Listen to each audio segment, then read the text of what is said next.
We all want peace, but it seems so very elusive.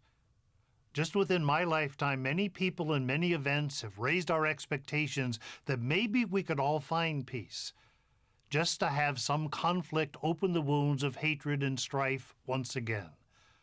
One could almost despair of ever knowing a time of true peace and tranquility. It reminds me of the prayer of Jesus recorded for us in today's passage from St. Luke.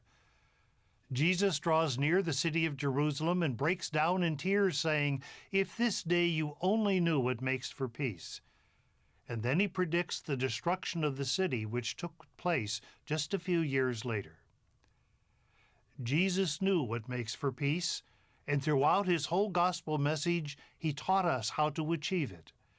He even said that he is the way, truth, and life that leads to true peace.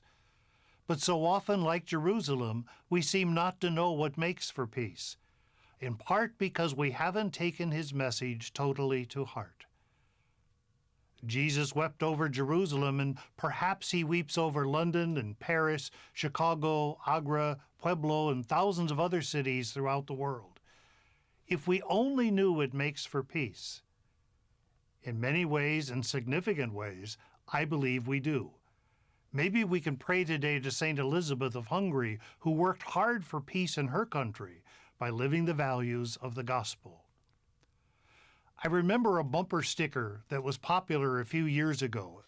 It read, "If you want peace, work for justice."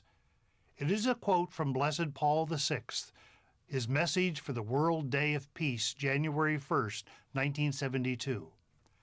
In his message, Blessed Paul speaks of the close link between true peace, which he defines as something more than just the absence of conflict, and justice for all people, a message that even Catholics have had a hard time to take to heart.